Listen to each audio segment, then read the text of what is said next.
biostatistics, ecology, evolution, and biogeography. Really a diverse topics we're having this morning. And my name is Dr. Titus Imboma. I'm going to lead this session with some rapporteurs in the room. So because we are already late, I'll request that we give all our speeches or talks, and then we can ask questions later. And if possible, if we can take the shortest time possible, because we are almost late of time. So to start us off, she's not on the list, but she's Anne Mwaura, and she's going to take us through DNA, metabarcoding, unravels illegal substitution and contamination of herbal mixtures from selected markets in Kenya. Really a big mouth of discussion. So Anne, please come on the floor, and if possible, take the shortest time, because we have to meet all this. We have got 8 presenters with very unique topics that we have to listen to this morning, this afternoon. Most welcome, Anne. Thank you so much. Good afternoon. Yeah, I'll be talking about how DNA metabarcoding unraveled illegal substitution and contamination from the herbal mixtures that are being sold in the Kenyan markets, and specifically we sampled from 3 regions, that is Kajiado, Narok County, and Nairobi Metropolitan. And just a short background, herbal products are widely used and preferred by people because they assume they are safe to take, they are readily available, and they are cheap.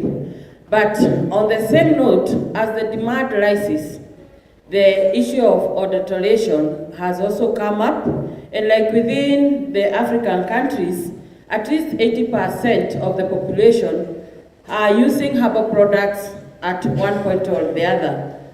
Probably if you ask the person next to you, you may find they have used a herbal tea bag today, and that is the scenario even within our Kenyan markets, where we have so many remedies being sold as mixtures. Whether you go to the open air market, if you prescribe your disease to like the Maasai people, you always find them mixing, and others are already packaged in our supermarkets, but mostly being sold as mixtures. The study therefore sought to utilize DNA metabarcoding technology to try and identify the species listed on that product present in the product or not.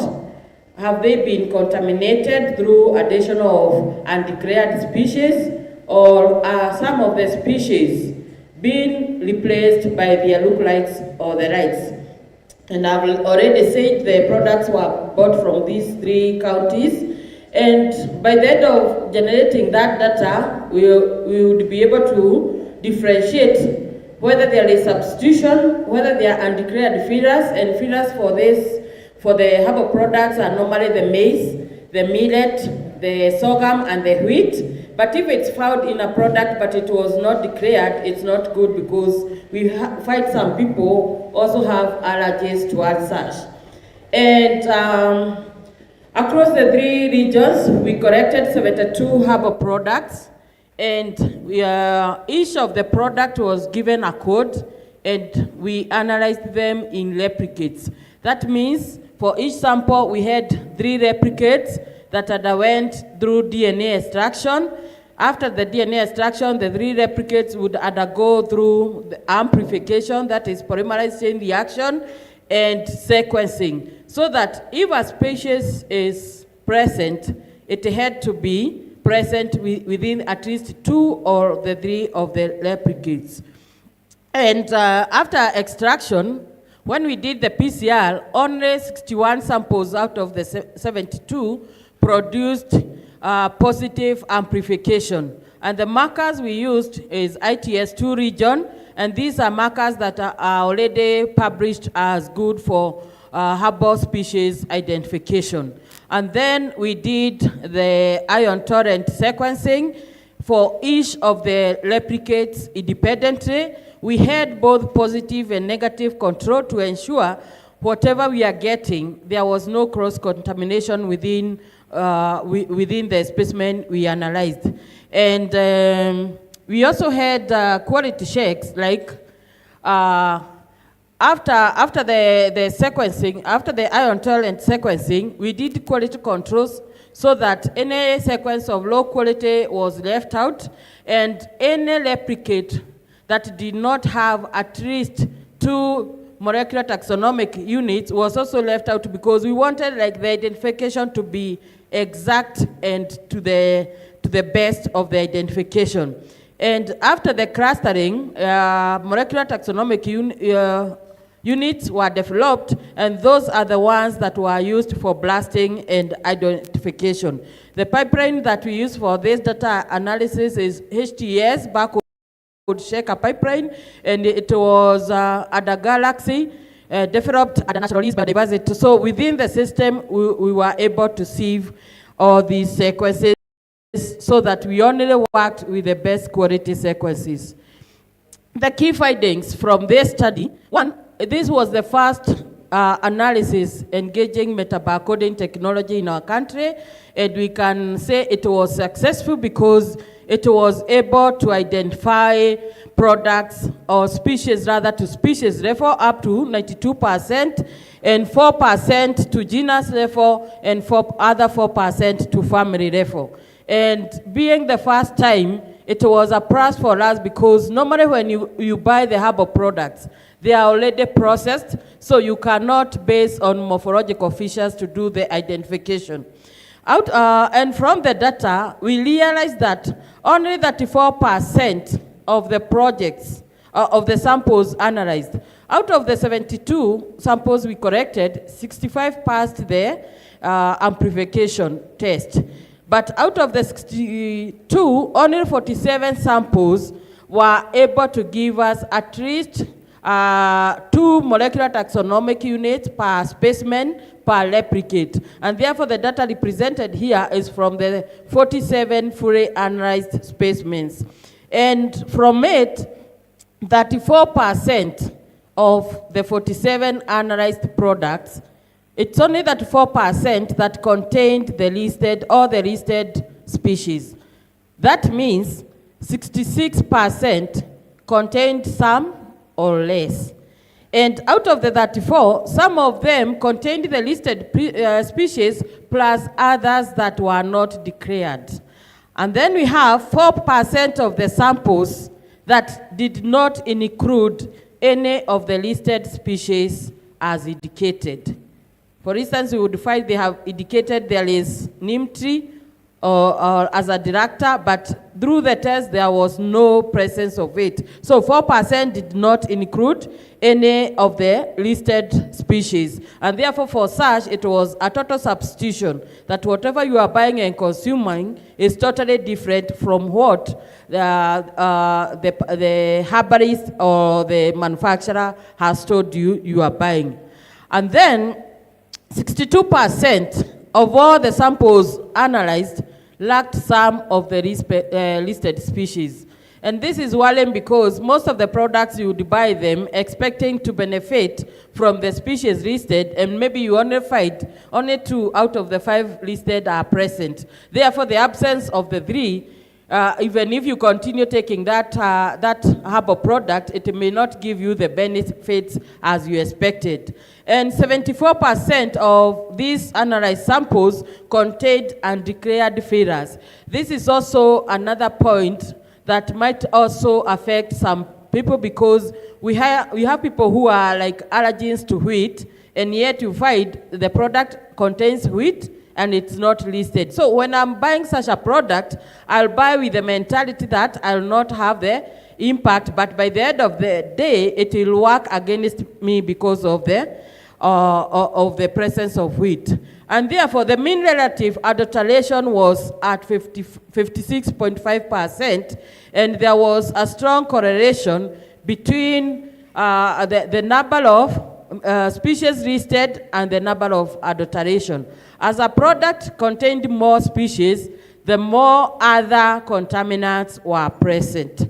And that is very worrying, like would you prefer taking single species products, or would you prefer the mixers? But currently in the market, what we have most is the mixed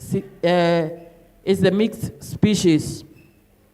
And this is a correlation that we did that is showing us like the higher the number of species, the higher the adulteration, the red being the adulteration and the green being the authentic. So as the species listed on the product, as they increase, the adulteration is also higher, and therefore, if we were to recommend, we would recommend you'd rather consume the single species products. And in summary, this is a summarized table. Species entries declared on the labels were 257, but meta-barcoding analysis detected 481 species. Declared species that were detected were 203 out of the 257, and then we had undeclared species, 288 of them detected, but they were never declared on the tubes. And some of the species, some of the specimens didn't contain any of the listed species.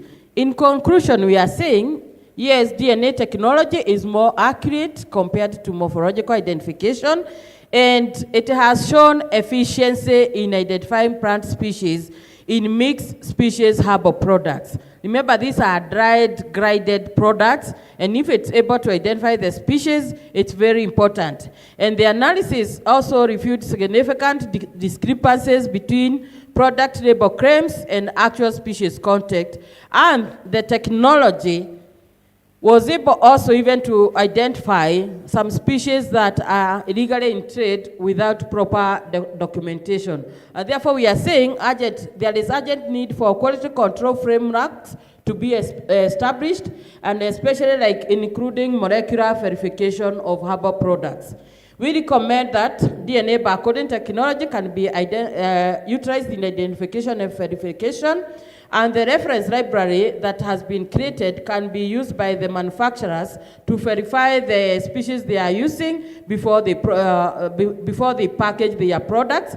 We recommend further studies that can be done in other regions and in a wider area. And more so, we would recommend studies on herbal plant species collection and supply chain to deduce at what point contamination and substitution is taking place. And my take home for the researchers is that we expand meta-barcoding studies in health, food, and agricultural sectors using the meta-barcoding technology. For regulators, let's establish DNA-based verification protocols, and for consumers, it's good to demand authenticity and transparency, and we are inviting manufacturers to come and collaborate with us so that we help them verify their products before they take them to consumers in order to increase their preference. And at that point, I want to acknowledge National Museums of Kenya, National Reef Biodiversity, that gave me the platform to do the meta-barcoding analysis, National Research Fund for funding this work, and my community people who allowed to work with me during the data correction. Thank you so much for listening.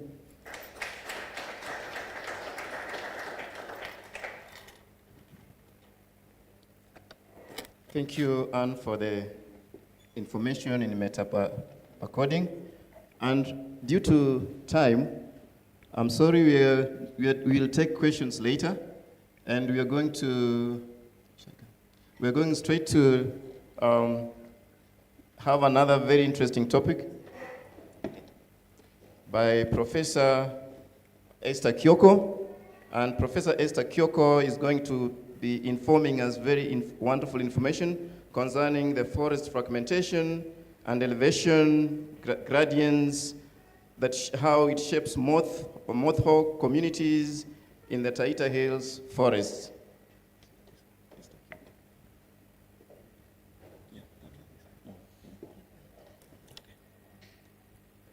So, thank you. Anne, we can keep another applause of hands for Anne. What very, very interesting.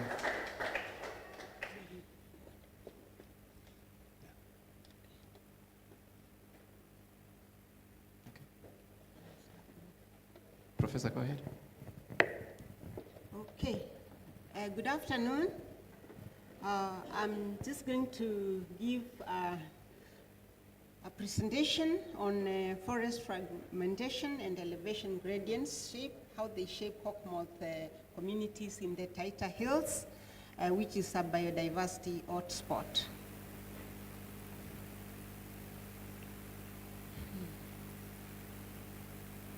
So what are hawkmoths?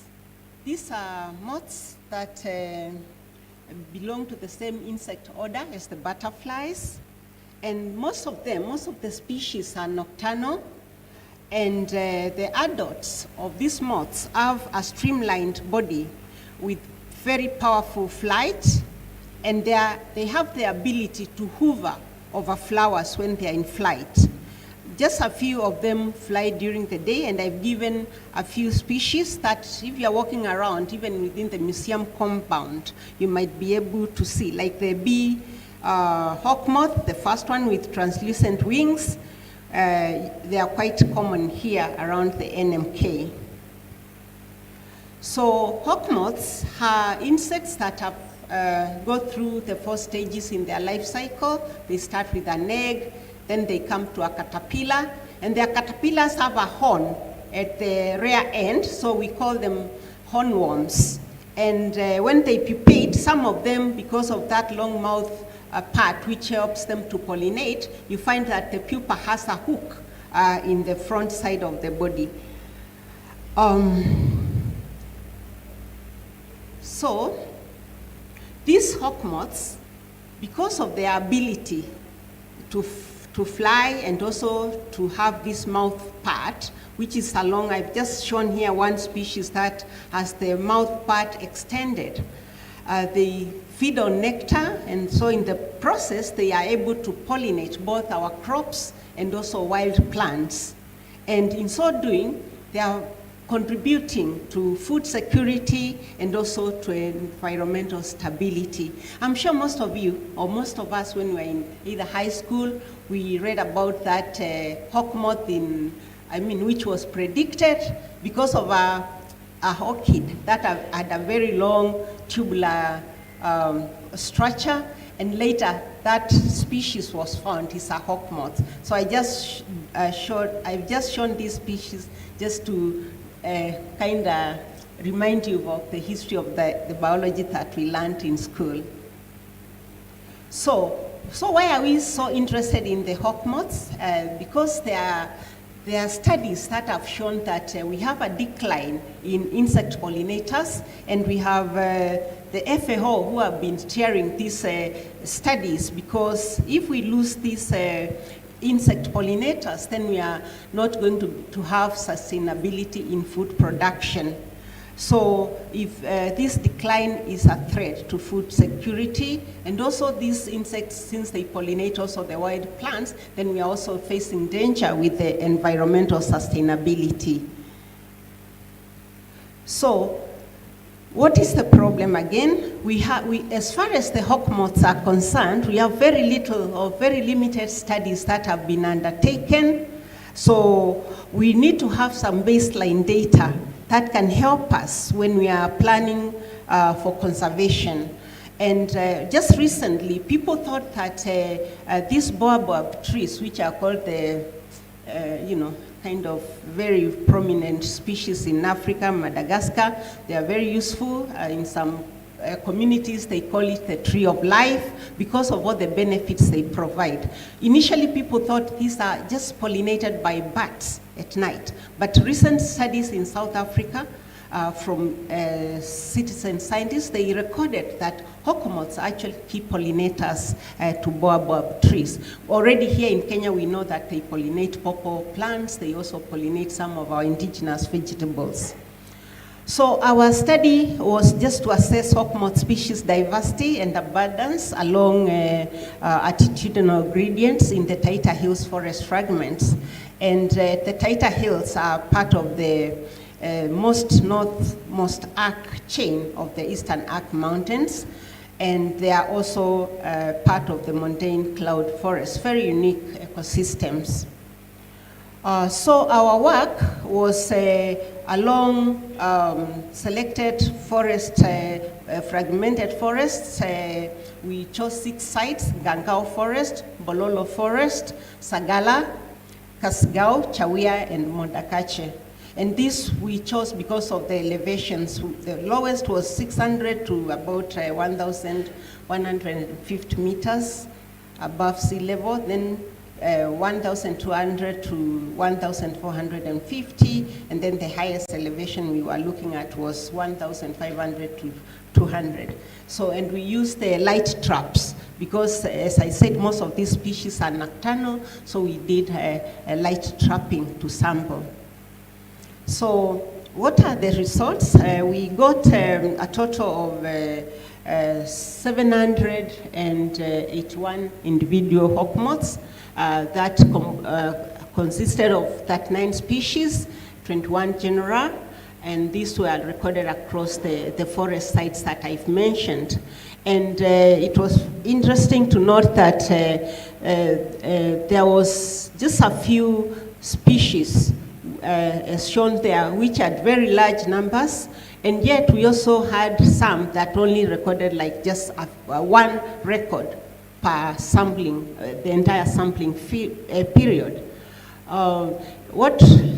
Being a museum, we are always looking for what is new in what we get. So we were able to compare what we've had in the museum before this study, and we actually came up with 27 new species records from the Taita Hills for our national repository. Some of the new records are just shown, those 3 species I've just shown there, just to give you an insight to what we found. And you can see that the 3rd one there is one of those I said they are the day flying moths, which had not been recorded in the Taita Hills. So,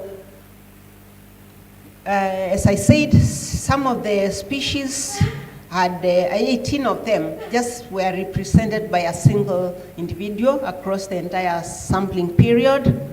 And also what we noted was that the species richness and abundance increased consistently with increasing elevation. So as we moved from one forest that was at the lower end to the middle to the highest, there was an increase in these species abundance in these forests. So what does this indicate? That it indicates that the higher elevation forest fragments support more hawk moth species than the lower elevation sites. And maybe we can just say that in the lower areas, there are lots of activities and also the diversity of the plants, because these hawk moths, the caterpillars, feed on different host plants, and because most of the areas in the lower parts of these forests are very degraded, probably it could be a reason why we are finding more in the higher elevations, where probably the disturbance is not as much as in the lower elevations. So, since Titus told me to rush, I would say that we were concluding that these findings demonstrate that elevation influences hawk moth community structure in the Taita Hills, and therefore as we strive to conserve, as we strive to see how we can rescue these very important pollinators, our conservation strategies within this site should adopt a landscape-wide approach to maintain elevational connectivity and sustain the ecological processes supporting these important species. So we had a big team of my colleagues and some students, and I acknowledge the support of the museum, the JRS Biodiversity Foundation, the communities in those sites. And with that, I say thank you for listening to me. Thank you very much, Professor. Sorry for saying you rushed. Thank you so much. Wonderful message you passed across about the hawk moth in Taita Hills. As we said, we shall be asking questions later. So next on the stage is Dr. Laura Marinez Inglo. I hope I pronounced it well. She's also coming not far from Taita Hills, and now she's going to give us something around Kasigao Forest, and she's actually from Wildlife Works, Kenya, and actually she's going to be giving us a wonderful topic on the altitude range dynamics of the understory birds. She's looking on birds, not hawkmoth this time, on birds in the Mount Kasikau. Thank you so much. Most welcome.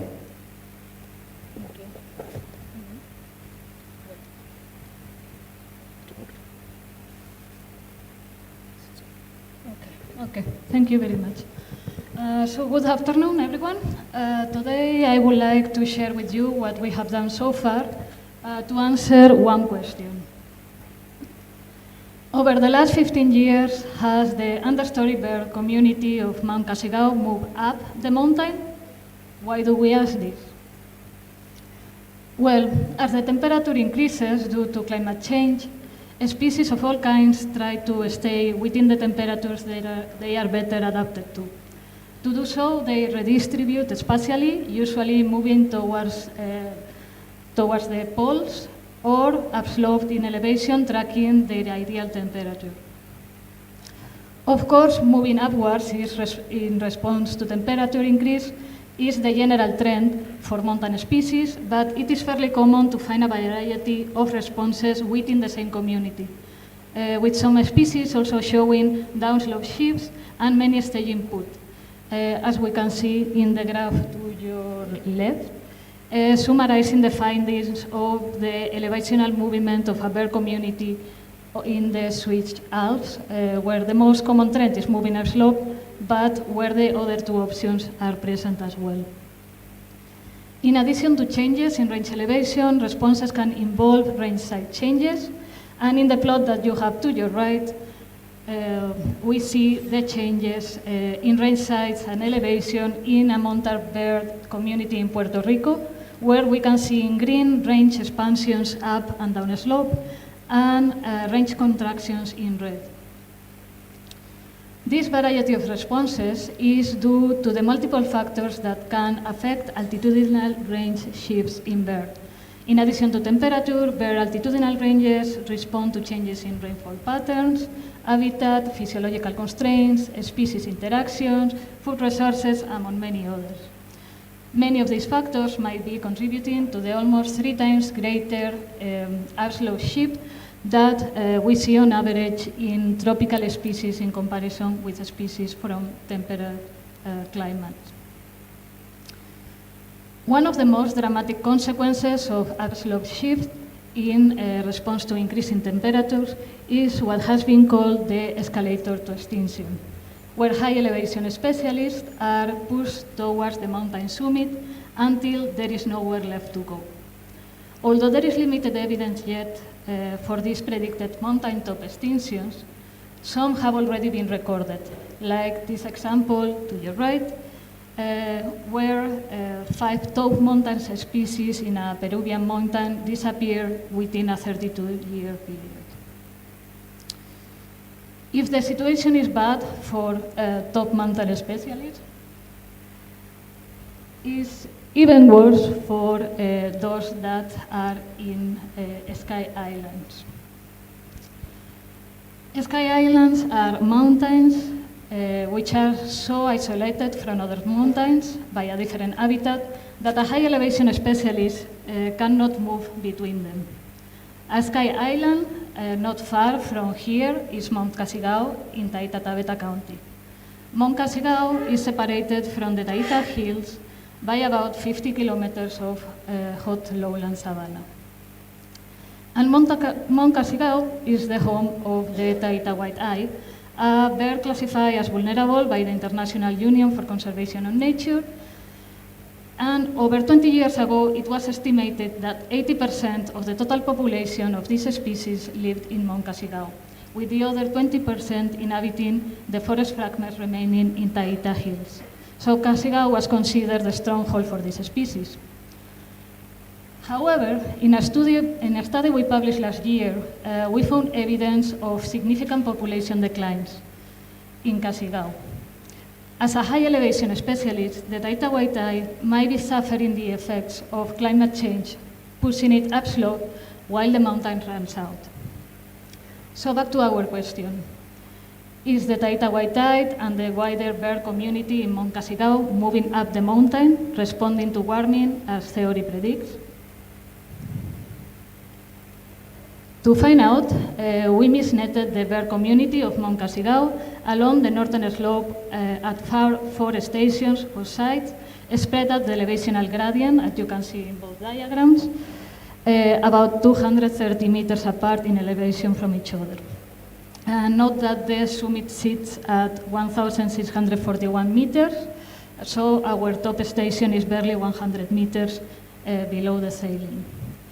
Between 2011 and 2025, we ran 23 sessions, 1 to 4 sessions per year, aiming each year to collect data in one session in the dry season and another in the wet season.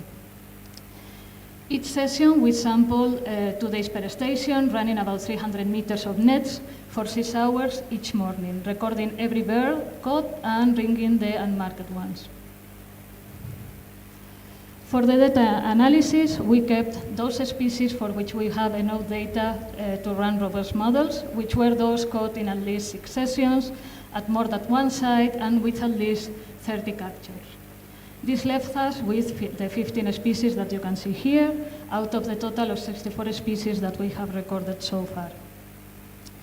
The spatial distribution of most of these species seem to continue beyond our lower and higher stations, meaning that we are likely to only know one edge of their distribution or neither. Because of this, we use 2 different measures of range shift, each better suited to handle one of those 2 situations. For every species, we fitted a generalized linear model of captures against year, site, and season, with a random effect for session and an offset for effort, which was in days, letting the data pick the count distribution between Poisson and 2 types of negative binomial chosen by Akaike information criteria.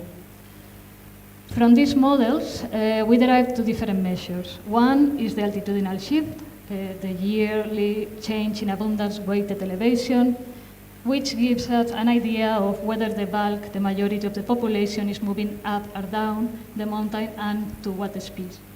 This is the most reliable measure for those species that range in the center between our stations. The other measure is the range at capture trends, which is the annual percentage of capture, of change in captures, calculated twice for each species, one at the lowest site, where it has been captured, and another in its highest site. This measure serves as a proxy of whether any of the species distribution limits is contracting or expanding. Every analysis was carried out twice, once with adults only, and another with all capture, so including immature individuals. For the Taita Waitai, we also use dynamic occupancy models to try to separate true local extinction from non-detection, because absence of captures is not the same as absence of the species. With no detections in its lower site since 2019 and its highest site since 2024, we wanted to estimate how likely it was that we were missing it, even if it was there, and whether the detection had declined over the years. As secondary questions, we explored whether local extinction probability was higher at the lower station and whether it increased over the study period. Finally, we set all this against the climate by calculating the local climate velocity, which gives you an idea of how much the species will need to move upwards each year to keep up with the temperature. To calculate it, we first estimated the increase in local temperature per year, or warming rate, for Taita Taveta in the last 50 years, and the lapse rate, which is the change in temperature every 500 meters of elevation. So what did we find? Across the 15 species, only one shows a statistically significant shift in its centroid, the Taita Waitai. moving up and only when we consider the adults, not the full sample. Looking at the trends in annual captures at the lower and upper sides for each species, we see statistically significant signs of movement in 3 additional species. In both samples, we see movement in the white-starred robin, which declines at its highest side, and the red-fronted tinkerbird declines at its lower side. The Cabanilles green ball increases at its upper side, but only with all individuals. What is very clear is that Taita white-eyed captures decline significantly at both sides, with a greater decrease in captures at the lower side for both the whole sample and when we consider adult only.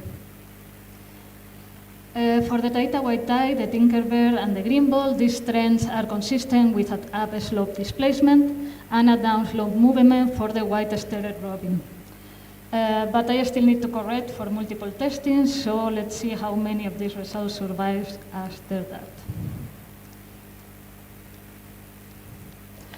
The occupancy models for the Taita white-eye returned nothing statistically significant, which might be unsurprising with 4 sites and only 2 ever occupied.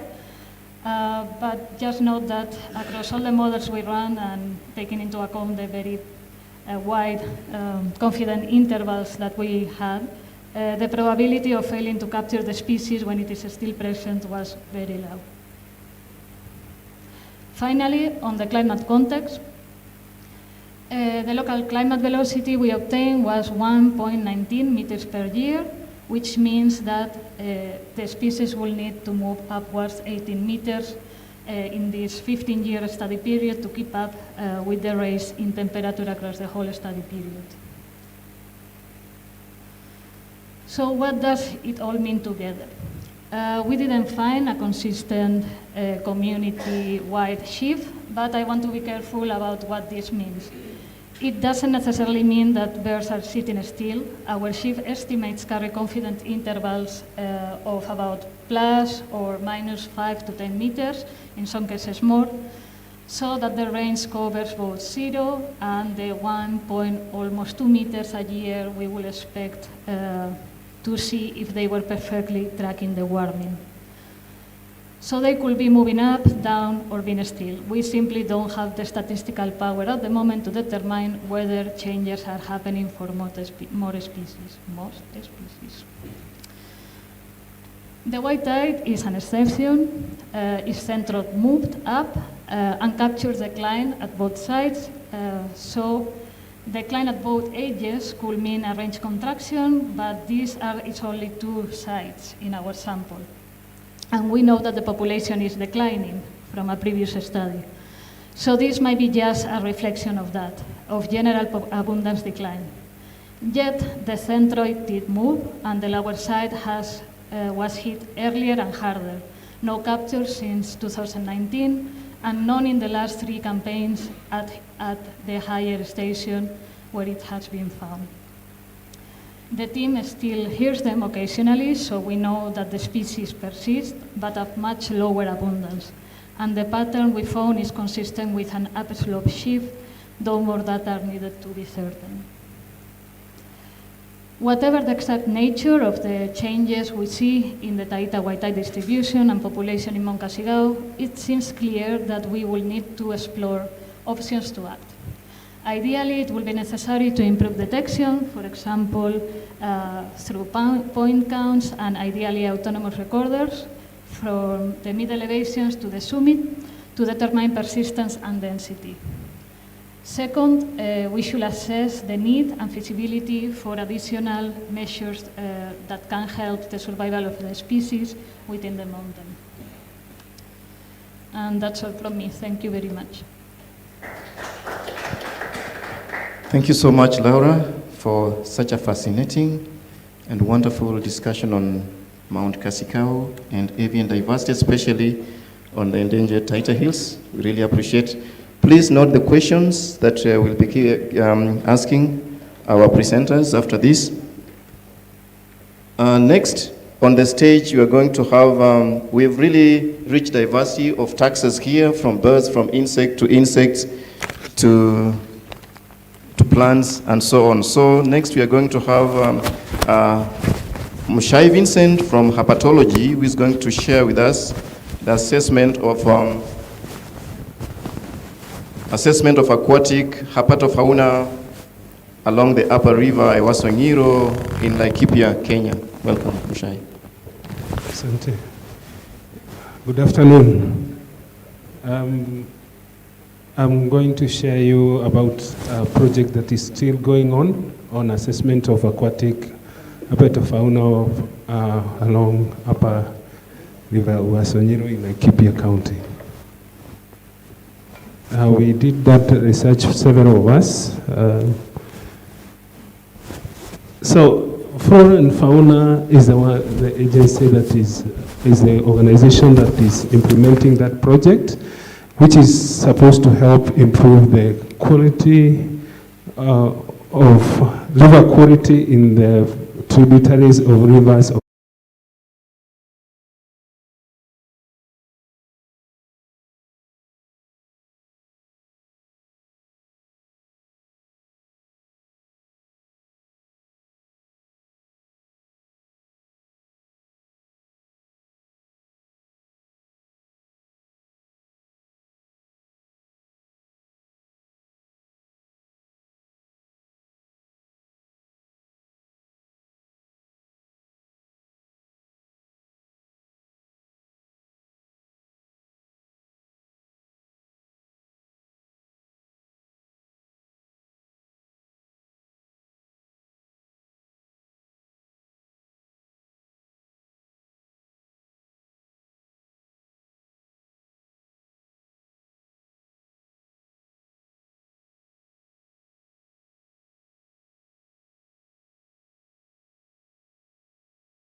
Been done. Most of the time we do surveys all over, including the river. We do the forests that are there, but we are doing it purely on a riverine habitat.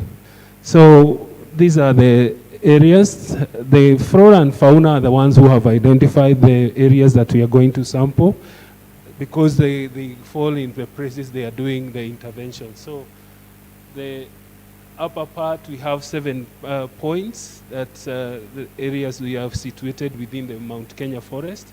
The mid-level, we have 5 points. They are located within the farmlands and some just below the urban centers. The mid, lower, and lower points are 8 further down.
And we'll see today what we are presenting also what we say is preliminary in nature, and we'll illustrate the varied databases that are available, what else may not be available, that can be able to inform more research to continue. Why are we what is our motivation for this?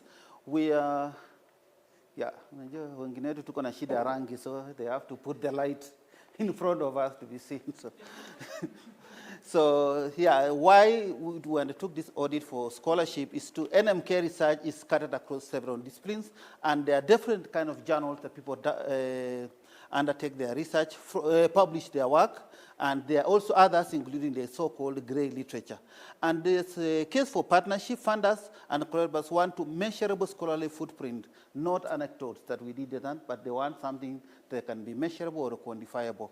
And so it's good to provide institutional voice for NMK as a consolidated catalog, so that lets NMK speak with one voice backed by data that can be able to impact the feasibility on NMK for the NMK. And finally, to provide an institutional compass in which the institution can be able to look at the work we are doing and see where is it that is, say, NMK can put where their money, where the mouth is, so to speak. So specifically, what are we trying to answer here is how much and what kind of scholarship has NMK published since 2001, across which disciplines in NMK the most visible, where is the long tail, where are they?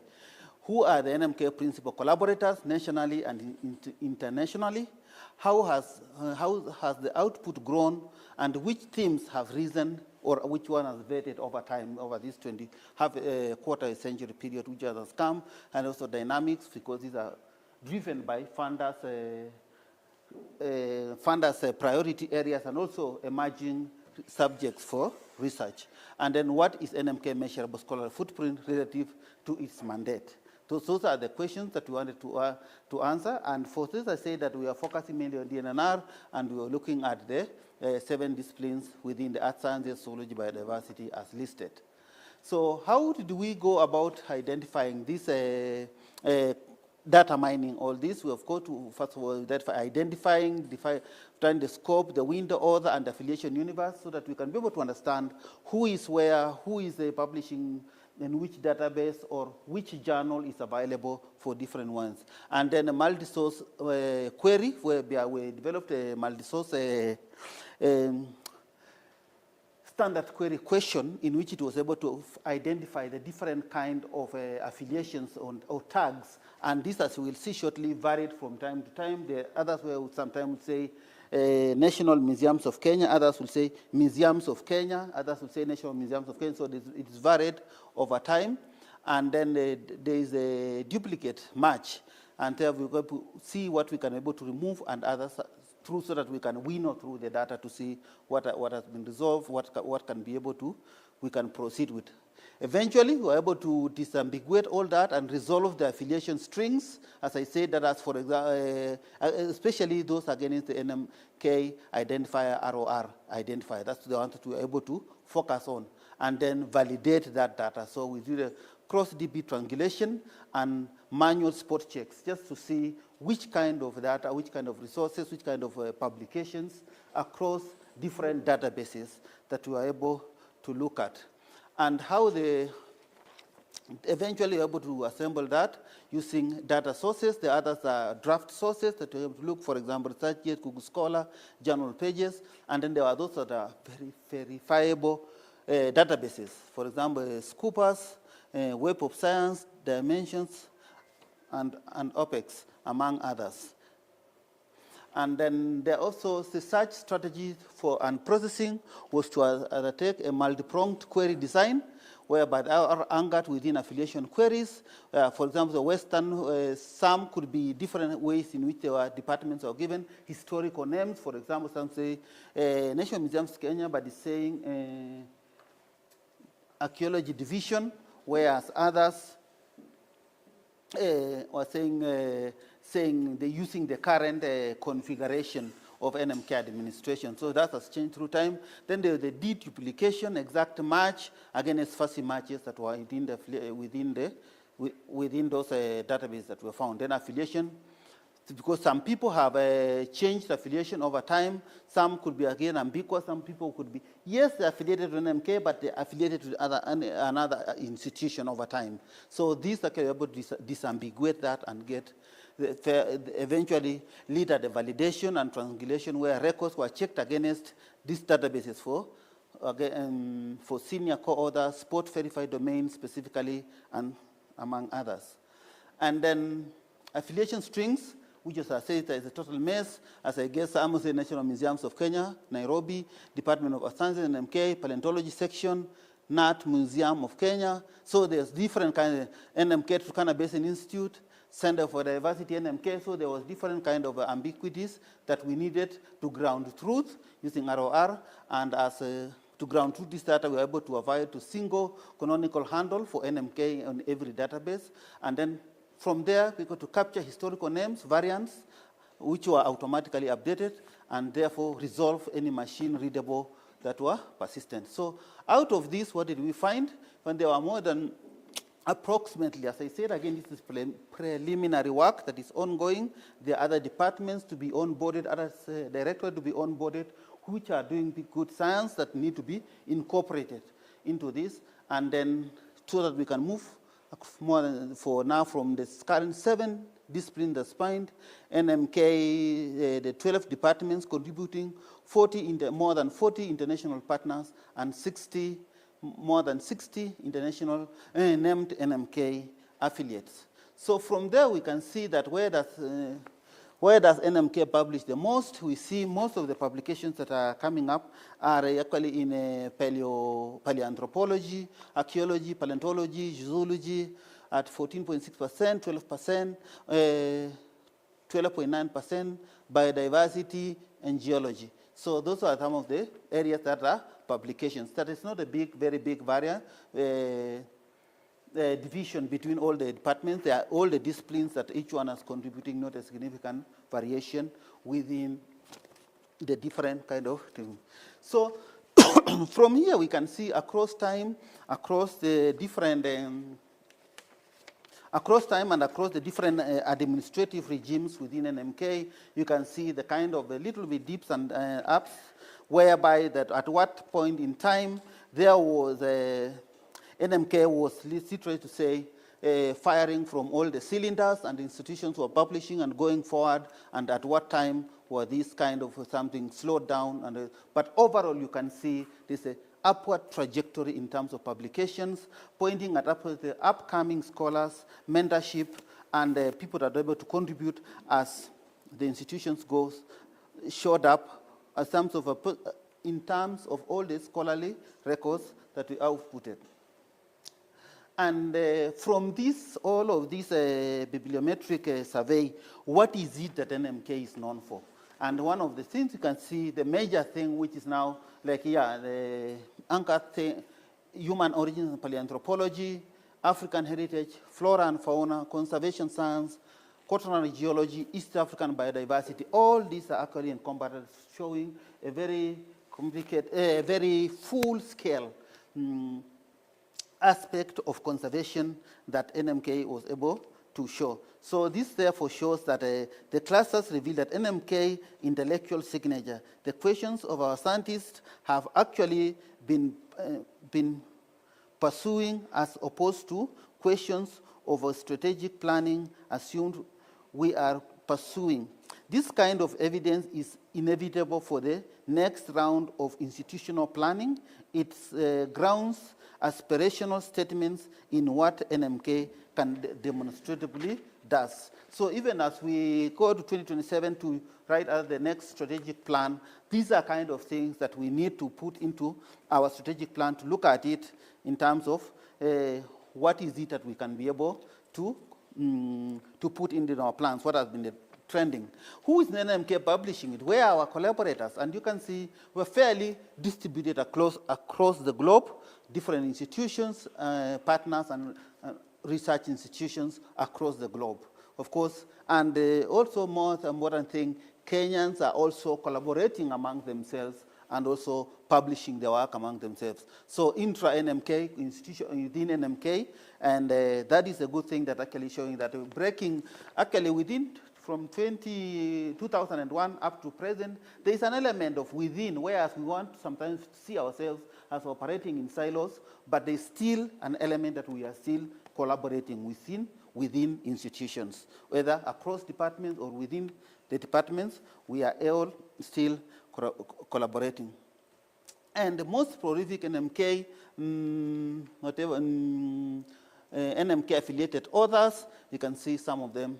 It's all of the authors that people have published, the different kinds of their publications through time. And where NMK research lands, NMK actually, some of our research is at the very top scientific publications, Nature, Science, Nature and Ecology and Evolution, among others. So there's a lot of diversity in terms of top-tier publications that go into showing the high impact research that actually happens here at NMK.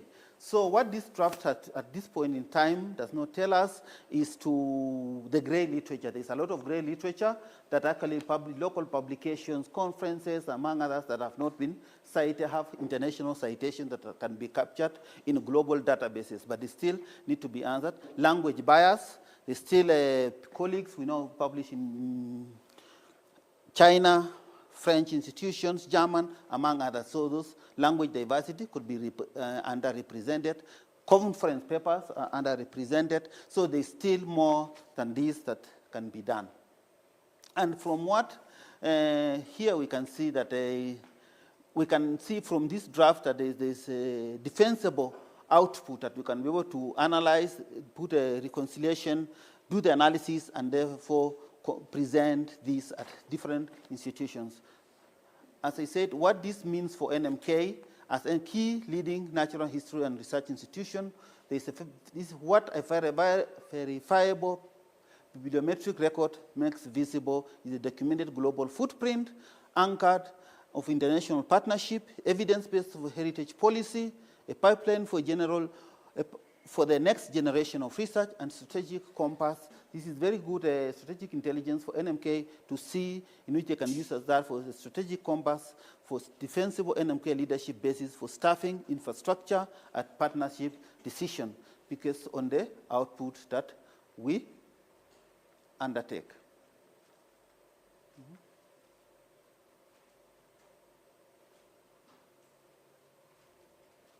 No? When technology is not your best ally. Oh, sorry, I know why.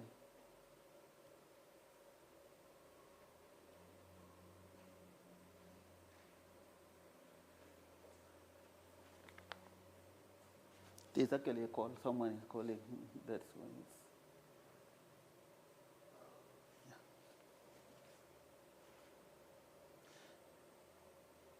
What that means for NMK, and therefore 3 things for everything. The 5 years of NMK scholarship, 25 years of NMK can be assembled in one single defensible record. The breadth of this story, 7 disciplines, among others, the different kinds of departments, and as I've said, the need to include others. And the next steps, of course, now is to move into more very viable database that we can be able to use. So as I mentioned, I'm only presenting this on behalf of my colleagues and others. Some of them are in the room here that are able to collaborate in this, and we hope to build this further to give the actual footprint of NMK. So with that, asante sana.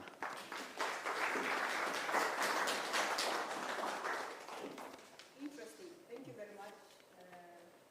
Any questions? Thank you. Thank you so much. Actually, I was just telling Dr. Diema this morning that I came because of this presentation. He's actually become an information and knowledge management specialist. Bibliometrics is one of the things we do, and I've always been thinking that this is one of the things that NMK needs to do, and it's great. It's great this is done, but now I have a question for you.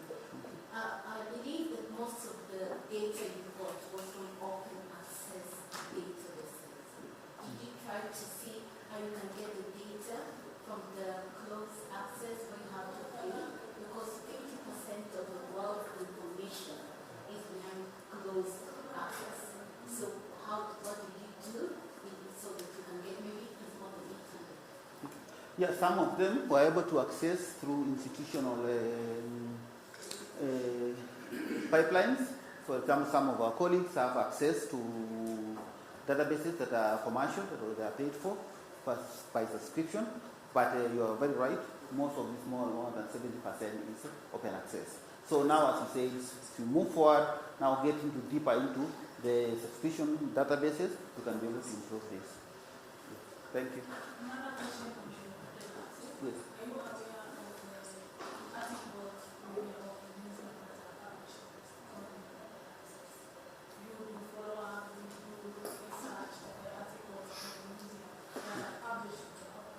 About NMK or just totally, or overall museums? Yeah, I get updates. There's a lot to be done. Yes. On the open access platform, because there's little information about the museum application on the open access. Okay. So open access, just to make sure I understand correctly, open access as open access journals, not open access databases. Open access resources. Okay. Keeping Okay, including journals. You can have open access to that, Mhm. and you can publish your articles on the open access platform, whereby the borrower can get access. Yeah. Yeah, that's another way we can include to build. As I say, this is preliminary, we're just starting, and we hope to build this into one to give a more clearer picture of NMK's scientific footprint. So we are going to Vision 2030, whereby information access should be easy to be retrieved, So everyone should be able to access the knowledge freely. Thank you for doing that, because when people get online, they wonder what the museum does. We say it's well. So we need, even at the museum website itself, there is a lot of applications that are up, and there are a lot of applications that are coming that you can't get in there. So we need to put the house in order. Yeah, thank you, Dr. Irma, for really trying to propose. I know when we talked about this, it was one of those times in the field when we don't have lunch and we have to take a break, and we remember as a museum, when we speak out there, we are never heard as we are. So, and we realize it is us researchers who need to bring this information out there. And this is how this idea was conceived. And it brought all the ideas and letters very well. And it was one way to break the yoke. And then people can now on board and move forward and present museum as it is. Because some of the hiccups we have on policies and even political placement within the ministries is because we are not heard as we are. So this is what, in a small way, there's always a first step, there's a baby step. So anybody who feels they can put in more information to make it as we are, they are all welcome. Yeah, as a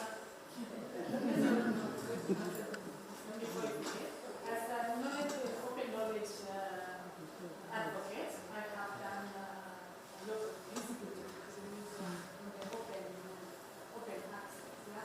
But all these are information input on the open access.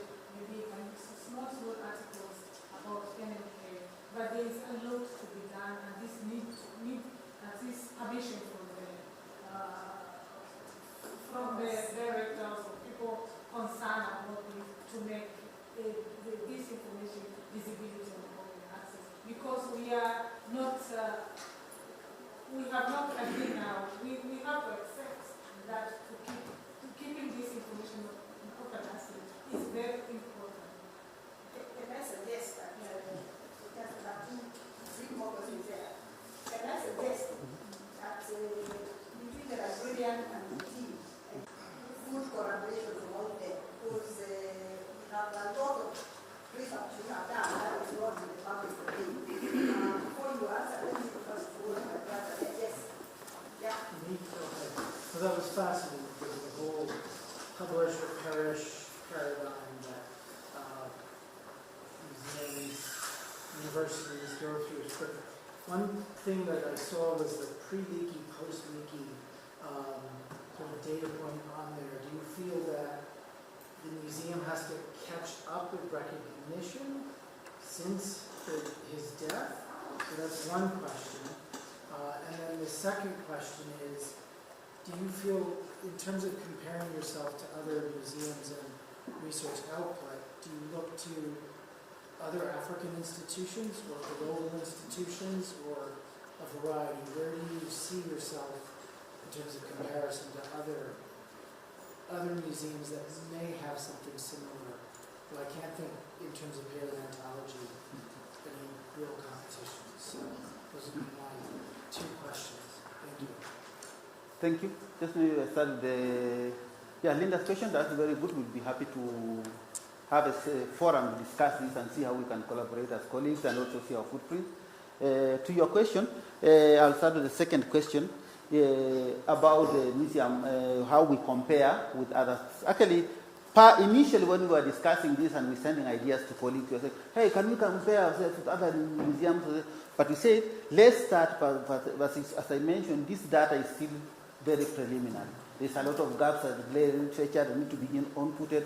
Now we're getting that, yes, try commercial databases and see where all that can be inputted. Until we have a clear picture of ourselves, then now we can move the global stage and say, let's compare now ourselves to other institutions. For example, we do another one institution we're now comparing, either start from African or go global and compare ourselves.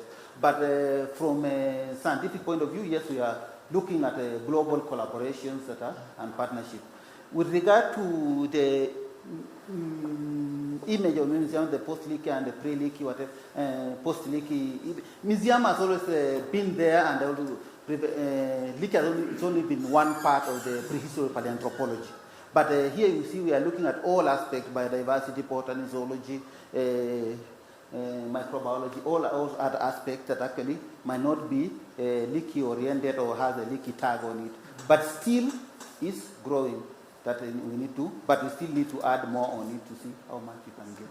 And also just to say, this is only 25 years. Yes. So if there were to go back, I know majority of people who work at the museum are doing at Makerere University. There's some quite interesting information. Research that is done there that this to us. Let me ask the Thank you so much, Kakari. I'm also part of that paper. So I just wanted to make some comments, being the director in charge of research, that we are making some headways on this. It's a discussion that is going on now within NMK. And actually the question that we are beginning with is even what contribution are we making to our citizen and even the global citizen, because most research work is, we are using public money, from whichever country. So we began that discussion, and I can tell you yesterday I was presenting a personal paper, directed paper to the board of management in our institution, and this question was being asked: what is what are the contribution of public? What number of publications do you have, and what aspect of those publications informs government decision in terms of policy, advisory reports? So I'm happy to tell you that we began that journey to ask ourselves questions that are very good to our public citizen and the global community. And I think one researcher, Bernard here, that question arose because of the publication in media that happened recently on the the coronavirus, alpha coronavirus, which you discovered in the data theta. It was big news to our board to know that museum is involved in public health issues in terms of zoonotic diseases. So I was just wanted to point out that we are beginning to have a discussion on that. Thank you. Dr. Derek is the director of research. So please, your contribution is actually very welcome. Thank you. You had a final Yes, thank you. Actually, what we call this in information management is the creation of an institutional repository. The universities in Kenya have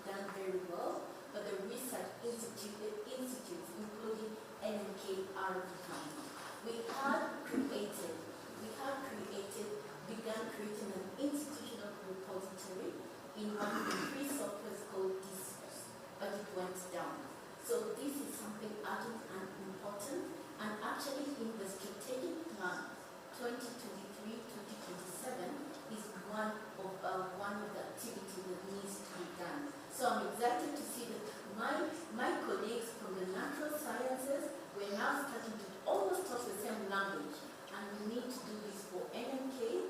I think just as Linda suggested, we can work together and see what more we could do. For example, I noted they didn't use ORCID identifiers, maybe they did, but that is also another way to pull more information as to what NMK has done. Thank you.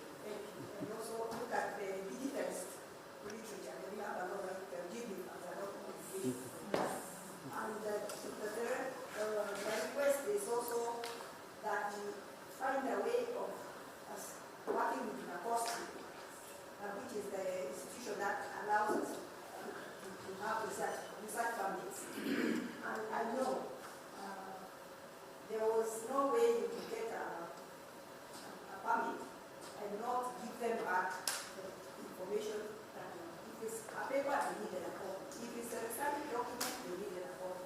And I know museum, especially when I'm talking about the Biota project, has a lot of applications that are there, both from Kenya and our collaborators.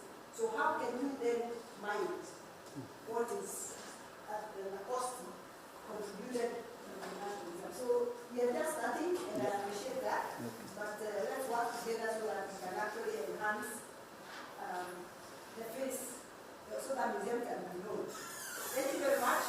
I beg your time. I know some people came very early because the chair did not turn up. So I'm representing, I took over from the request, and we have 2 more papers. So I just want to know whether Moses has gone. Are you here? Yeah, please. Somebody to assist with the system. After Moses has gone, we are going to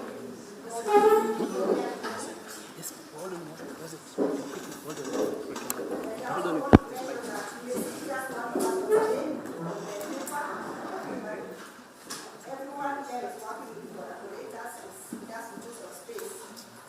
Their names are not appear, but in the main journal, you will be able to see them.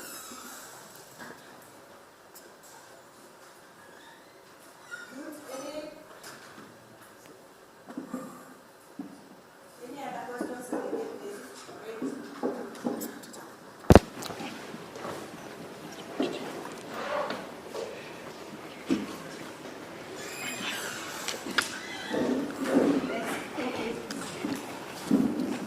Moses Karibu, and his topic is utilization of archaeological and paleontological research, a step towards dam preservation and accessibility. Thank you.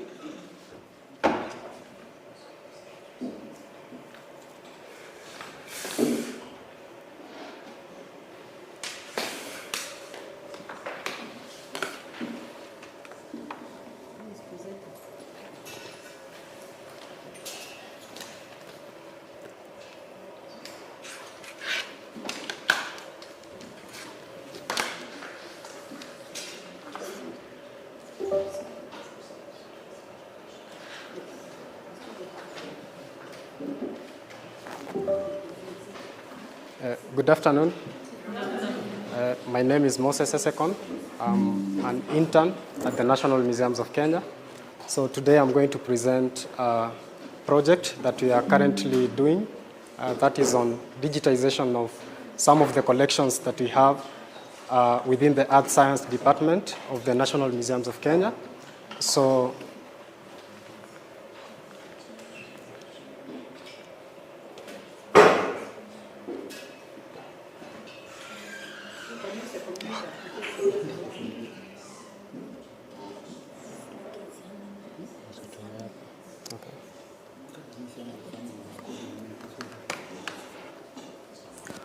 Okay, so I'll go through the abstract, then I'll give the background of the project, the materials and methodology, the workflow, output, and impact.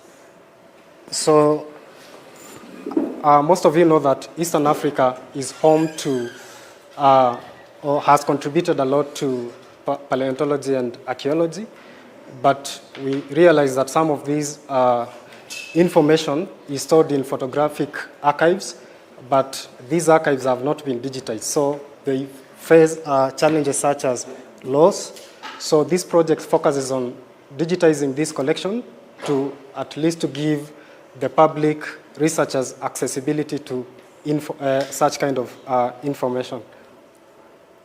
So the record is locked in fragile and deteriorating photogrammic formats within the Department of Earth Science. So these photographic slides, they capture information such as excavation activities, some important specimens, and also we have slides that capture information such as various monuments across the country. So loss of this material, they pose a threat not only on preservation of this visual record, but also ability to retrace and reanalyze some of the sites that were worked on in the 20th century. So we are aiming to digitize and catalog these records to ensure preservation and enhance access to current and future research. So any collection in terms of photographs are purposely for conservation efforts and reproduction and also information value. So for these objectives to be achieved, these photographs have to be properly archived, preserved, stored, indexed, and retrieved. So the aim of most of the digitization project is to minimize physical contact with these kind of collection. So we did this by indexing each photograph in an established database, because digitization process only captures the photo, but the slide has very, very important information that cannot be captured. So we have a metadata system that we input all this information that cannot be captured by the scanner. So this is the materials that we are using. So we have a Nikon Super Cool Scan. This one mostly digitizes photo slides, and the output is both TIFF and JPEG format. We also have Kodak Slide and Scan. So this is a digital film scanner. You can actually hold it with your hand, but the output for this is JPEG only. So we do it to scan mostly negative films.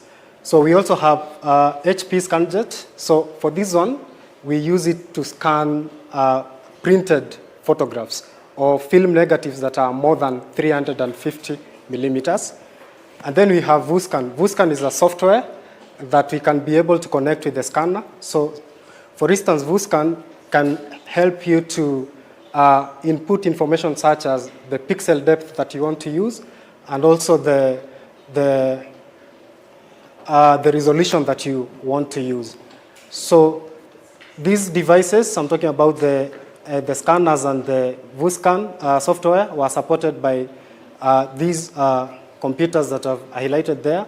So before scanning, we do clean the slides or the films using photographic liquid that is specific to cleaning these photographs. And then we also do control lighting for accurate color production. And so TIFF files are very big in size, so they are prioritized for storage. But for JPEG files, they're very small in size, so that at least that one you can access the database and download the photograph in JPEG format, use it for various publication or outreach purposes, for instance. So number 2 is the photo capturing phase. You see here, this is a sample of a negative film, and on the other end is a slide. So if you see, the slide has some information on the edges. So the photographic formats, for instance, negative or photo slides, will give you an idea of what kind of scanner that you are going to use. So these are some of the specifications that govern our image quality scan resolution. For slides, we use a 2400 dpi, but for slide films, you use 4000 dpi. So resolution is determined by the number of pixels. So if you use a higher resolution, the greater the ability of the scanner to capture the image or the key details in the image. The pixel, we are using 48 bits. So the greater the pixel, it means more available colors will be present in that photograph. So base scanners use 36 bits, meaning 12 bits for each red, green, and blue color. So for us, we are using 48 bits, meaning that it's good, right? So color accuracy, it's the ability to capture neutral colors, and so you also have to ensure the color balance when you are doing this scanning process, and also the file size. So the aim is to balance between capturing high quality image and the file size, because most of these photographs, they take a lot of space. So you have to balance between the resolution and the size of the photograph. So, and then lastly, we do the metadata creation and cataloging. So for instance, you see here, this is just a sample of the metadata system that we are using. So the metadata system captures information such as the folder name, because some of these photographs are in folder. Then we have space for slide ID. So the ID will help you to retrace an image from the database. So if you input that ID in the database, you can be able to retrace a specific photograph. So we also have digitization date. Also important is the slide preparation date. Most of these photos that we are digitizing were taken from around 1969, when researchers were going to the field using camels for exploration, until a period like 2001. And then we also have digital specification, accession number, specimen type, and also importantly, some of these photos have been published. So we go to the website, look for a publication that is associated with a photo, then put that link in the database. So image retrieval. So the slide ID that I've talked about serves as the primary reference point. But you can also use a folder name to retrace some of the information. For instance, we have folder of Kobifora research project. So if you type the name Kobifora, it will bring the whole folder with all the slides in that folder.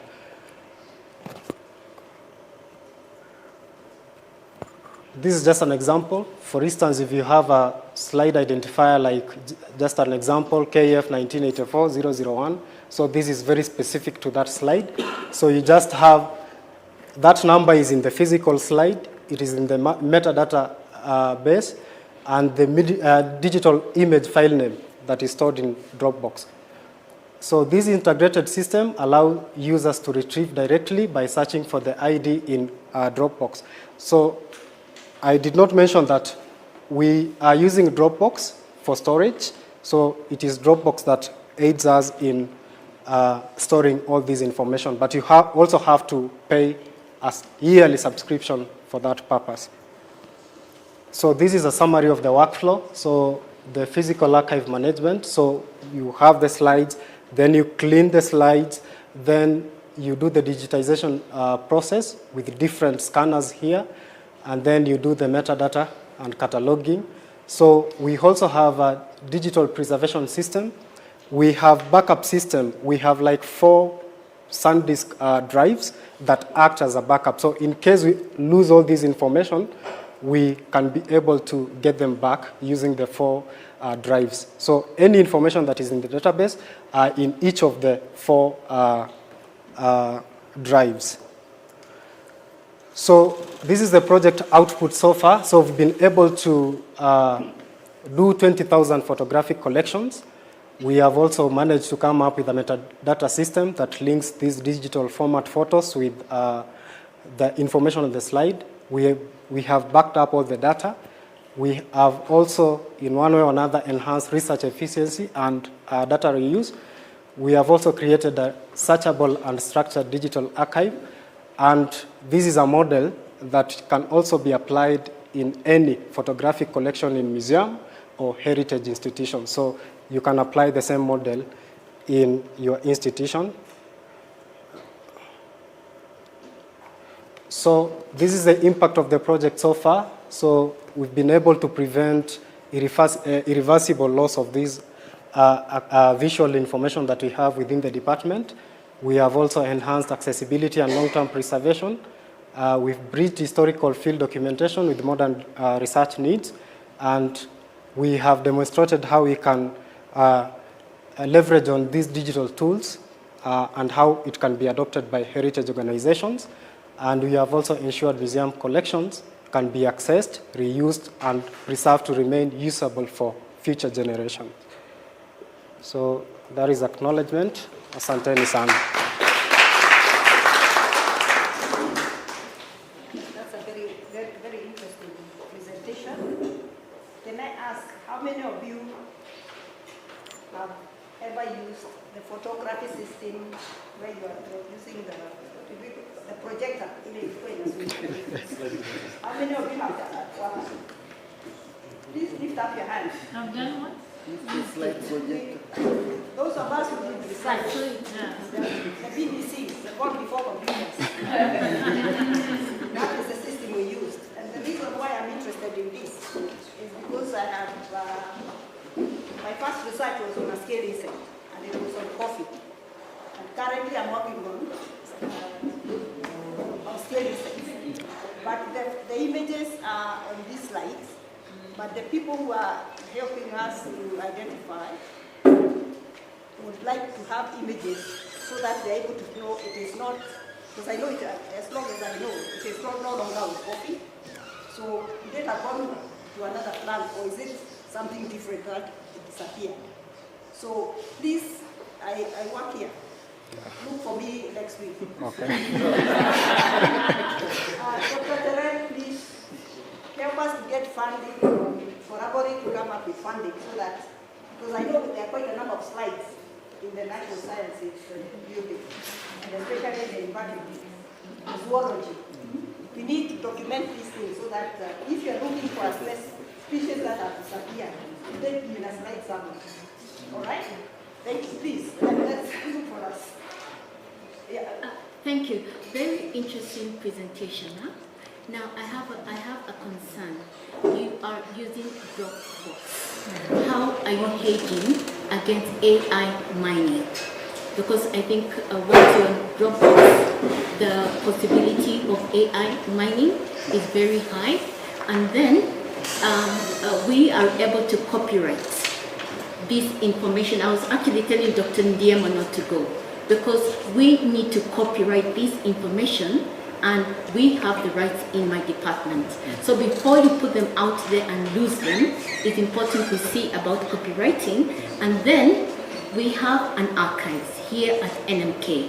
We have environmental conditions taken care of, both moisture, lighting, and so on. So once you finish to digitizing, instead of keeping them within the departments, I would suggest that you consider bringing them to the archives. And then I'm quite happy with your metadata. It's quite good. And yes, I think you've taken care of most of them. Thank you. So follow up to our chief librarian. Yeah. So I'm sure you know each other. I'm apologizing because we started late, and I know it's lunchtime. I hope you won't miss lunch.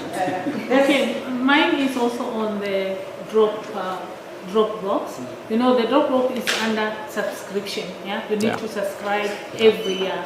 So, do you have sustained budget for the project? You know, if you don't have funds for subscription, so your subscription or accessibility of the drop down box will be lost. Yeah. And also on the metadata sheet where you have shown us, there is a need for you to create a field on original information or a description on the year the species originated. As I have seen the year you have done digitalization, but there is no year of the original species. Maybe this will be very good for the people to know the historical history about that one. Also, the custodians first before it comes to the museum. We actually have the year of production. We also have the name of the person who took that photograph. So that all that information is captured in the metadata base. It's only that I've shown just a preview of it, but it's a long, yeah.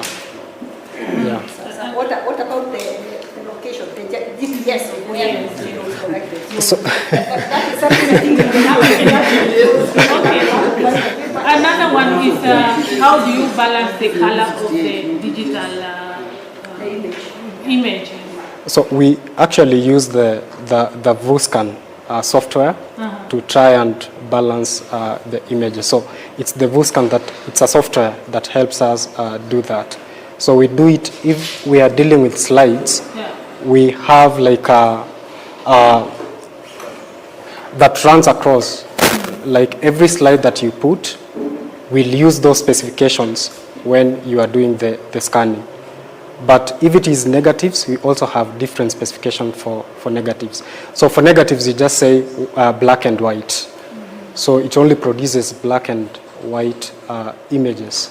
Very interesting. I need Yeah. to know that one because I use the color plates Yeah. to balance the color of the digital. That's a yes, a two of really education. I do have. Mine is a quick one. Yes. Just suggesting you sort of implement redundancies in your storage, so you don't have everything in one location. Yeah. Because it's invisible data. Yes. Fire floods, Like it's one building, so you need to have digital data. It's easy to replicate digital data in multiple locations. Yeah. So you don't have it in one place. And also the other big digitization is updating the programs. Like Yes. find that whatever you have used now Yeah. cannot be translated in 5, 10 years because the computers have changed. And I know this is a big problem in the museum. And that's why in the department we have diskettes, we have CDs, we have tapes. So thank you. I understand your problem because we have the Yes. Dr. Risky. Yeah, I have a congratulatory message to you and the team behind this, that we are seeing emergence of another set of collection. So now the next thing is how do we utilize it to power forward. And I think I have 2 recommendations. First, that the other departments adopt this. We have so many photographs that need to be digitized, mobilized for use.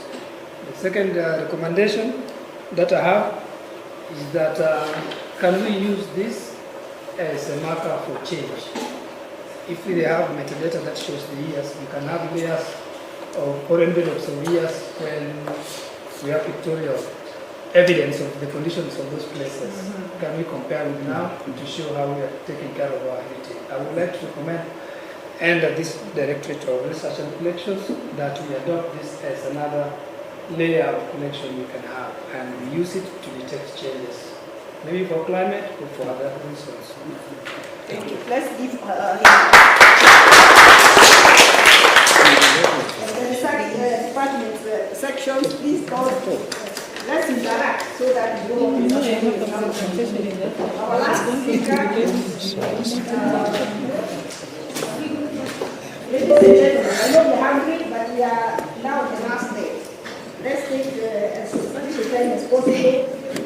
Our last speaker, this is Victoria. We have a presentation.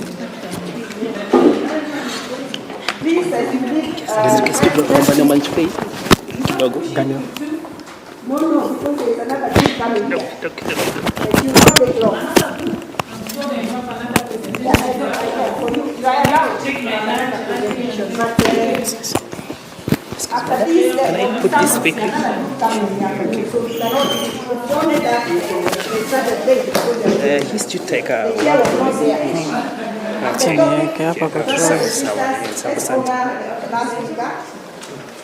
Last speaker is talking about linking eco-adventure enterprises. Community, who is speaking?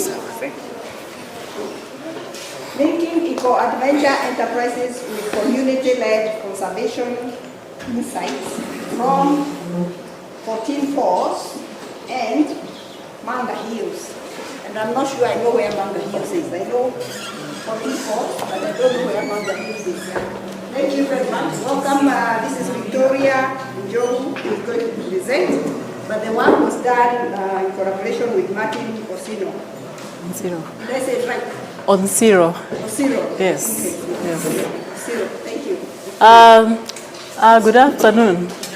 So I won't take much time. I know we are, time is of resource. So I'd like to introduce our study, which we all understand, and I love that a lot has been discussed by my previous leader. You talked about Manga Hills. I'm impressed about that, and I think even the video we saw from, what is the country? Russia, also spoke a little bit about conservation and the trails so that people can be able to use them. So our study is drawn from 14 Falls and Manga Hills. So these are natural landscapes that a lot of times we get ecological, cultural, and also tourism value from them. But when we look at even from our previous discussions, these particular 14 Falls and Manga Hills are highly degraded. Reason being, there's a lot of pollution. For example, in 14 Falls and Manga Hills, there's a lot of deforestation. So why I'm here, I'm from School of Business, Mount Kenya University. So we were looking at how you can be able to link eco-adventure enterprises with community-led conservation. Because why are people cutting trees? It's because they want to make some income. So why can't we bring about an economical value where they can get revenue so that they can be able to sustain themselves and also conserve the environment? So the next slide is what and where. And what we are looking at here is exploring, of course, activities that are already happening in the two destinations, that is zip lining, boating, hiking, and paragliding that drive community-led conservation. So that our study basically used desktop, and which is a qualitative synthesis of existing literature, and which is also in alignment with the SDGs 8, 12, and 15. So our key takeaways here should be eco-adventure creates diversified revenue, reducing extractive practices in case it is, of course, implemented. Community-based conservation committees should be proposed to govern the revenues. Creative economy like music, photography expands tourism values. We know a lot of videos we watch from our local musicians, they shoot them from those places. Institutional policy coordination is critical for long-term sustainability. So our two sites are there. If you can look closely to that picture, you can almost see the water is green. That green is actually pollution of waste that is coming from other places. So 14 Falls is located at Athi River, Thika, Kiambu County. The activities that are done there are boating, sightseeing, photography, music, and film production. Challenges that are faced there is pollution at the river, ecosystem pressure, and waste management. And the status is that it is an established eco-adventure destination. When you look at Manga Hills, which is in Nyamira County, Western Kenya, the landscape is highland forest, biodiversity, and scenic hills. The activities that are currently there is hiking, nature walks, birds watching, and eco-education. Challenges that are increasing there, as my colleague said, is a lot of encroachment of agricultural expansion and also population pressure and limited infrastructure. Status is that it's emerging a community conservation model. So our theoretical framework, which I will not go into detail, was based on 4 theories. That is resource dependency theory, sustainable livelihoods framework, community-based natural resources management theory, and also stakeholder theory. So our research methodology was basically through the qualitative desktop review, through comparative case analysis of the 2 Kenyan sites, And also we use the peer-reviewed journals, government reports, tourism documents, and institutional publication. So we were able to select, of course, the documents that are credible to ensure that our data is valid. And our 4 themes that we drew from the data is livelihoods, conservation, community participation, and policy. So our first finding was on the linking eco-adventure to community livelihoods. So basically here, we are able to see that the community empowerment through, of course, could increase the employment through, of course, guiding and also boating. Entrepreneurship in the communities can be increased to food vendors, curio shops, and grape arenas around the places. Income from photography and cultural tours can also be created. Creative tourism through music videos and also filming. The second finding, we had conservation incentives, whereby through economic incentive, tourism income makes natural resource protection financial rational for communities, because they will ask why. Like Manga Hills, community-led forest protection, tree planting, and biodiversity can be practiced. Awareness building visitor presence raises awareness on ecological value and conservation agency. Community-based natural resource management in action. This is whereby there is local ownership and collective accountability, drive sustained, of course, conservation efforts. So there are challenges there. Visitor pressure, where, of course, it increases footfall, causes vegetation damage, erosion, waste, and also ecosystem disturbance. At the river pollution, that is on the 14 falls, it's a concern that is, of course, threatening long-term destination viability. Carrying capacity, this is whereby destination must limit tourism to ecological sustainable visitor threshold and also management gaps. Linking enforcement, weak coordination, and inadequate monitoring undermine the outcomes. Our third finding is whereby we are looking at community participation and conservation outcomes. So in this, we are basically looking at planning and decision making. Are the communities involved, okay? Then the resource stewardship, so that they can be able, when they're involved, of course, in the planning and decision making, they'll be able to become good stewards, and also they will share in the benefits, and also there's that collective accountability. Our fourth finding is on the policy, institution, and stakeholder collaboration through the local communities, government agencies, tourism enterprises, and conservation non-governmental organization. So we had a comparative insights from the 3 destinations where we were drawing a lesson from Niagara Falls. And you can see there that, especially when you look at Niagara Falls, it's very organized through high developed mass tourism infrastructure, limited direct role, and over tourism and also ecosystem stress, regulatory and plan-led, and restoration focus. So these are the comparative things that we looked at. So what are we proposing? So we are proposing that we have integrated eco-adventure conservation model that basically looks into the eco-adventure enterprises, and then, of course, which will contribute to community livelihoods, community ownership, community practices, and sustainable tourism. In conclusion, we concluded that eco-adventure enterprises create diversified livelihoods and reduce extractive pressures. Tourism alone is not equal to conservation. So responsible management and community governance are essential. Context matters. For example, 14 Falls needs stronger environmental controls. Manga Hills needs tourism infrastructure.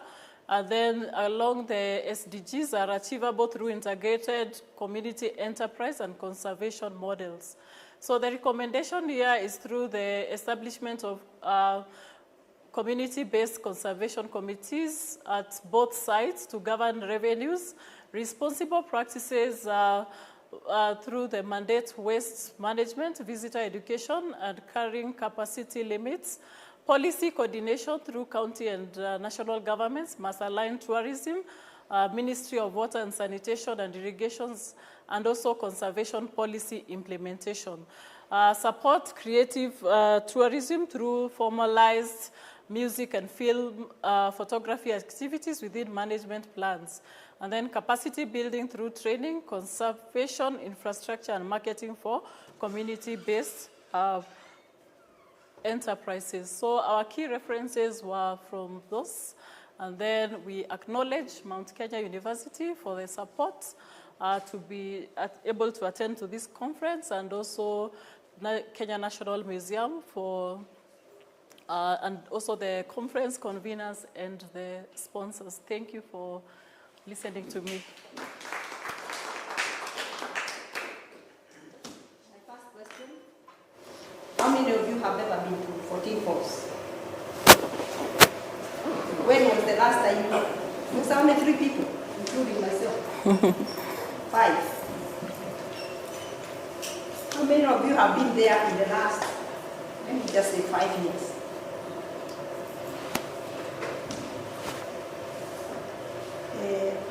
The reason why I'm bringing this up, and I'm happy to see you are doing this activity, is simply because that section of 14 Falls, especially along that bridge, it is one of the most polluted water systems in Kenya, because it passes some of the major towns and the village, comes through Nairobi, goes to a processing plant of the Nairobi waste, then goes out there. So there are times you go there and you find it like foaming. And the reason why I'm bringing this up is that when you are doing sustainable community activities, remember majority of them use that river water. So if you are bringing a product, it will have to have been washed through that water. So incorporate people in the health, people in environmental issues, to be able to at least assess what are the pollutants in that water, and if the health institutions are there, they are able to tell what are the pollutants in the human being and how is it affecting the community, so that as you do water in your environment, you know that the source of contaminants is there. I know that because I used to work there on a pollinator project. That time it was relatively clean and people used to eat the fish from there. But now, even the vegetables you get from there, you have to be sure where the water source is.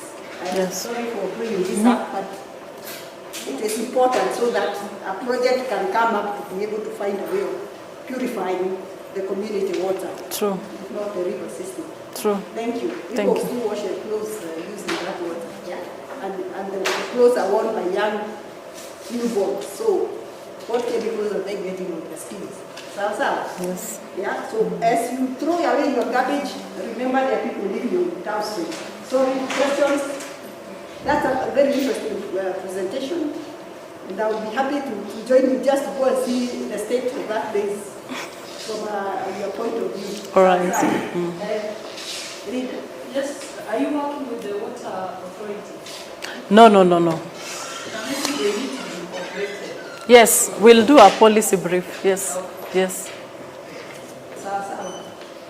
Thank you. Very interesting. I noticed you did a comparison with Niagara Falls, which is well developed. What about, did you consider an African case study like Victoria Falls? No. It's something we should consider. Thank you. I'm glad that you're turning the university into money. I'm glad that she's looking at the economic value of a natural feature. Is it possible to value it and say the hill plus the 14 falls are worth this amount of money? Yeah, we are possible. In the era of interpreting everything into money, unfortunately. But is that possible so that we can value the entire landscape in Kenya? It's possible. It's possible? Yes. Okay. Yes. I think that's a step that can help us to propel development from Baraza point of view. Just to assist you, look at what works here in the mammalogy section. So layers so that you can know how that component can be done, so that your products, when they come from that area, people will not feel not making these foods. True. So remember, Del Monte pineapple is also there, most of them Yeah. fertilizer. There's a lot of a whole population along the stream that is involved. So yeah. The first step should be to do an analysis of water along the even if it's just from Thika to somewhere down there a little bit. True. Then so that you know if I'm bringing a product from this place, what am I selling to people? True. Sorry, that was an interesting presentation. Thank you. Anyone else with a question to that? So we thank you very, very much. That was interesting. And mine is to say thank you for all of you who came. Take the time and say the reason for us to start. Thank you for giving me an opportunity. We are Sorry? Oh. I forgot I had a mic. Oh, you guys are streaming. I wish I told my friends to watch. Oh, yeah. I didn't know. I thought the streaming is there. But the good thing with the stream, if you get the link, you're able to preview and see how you performed. Okay. I hope I did. You did well.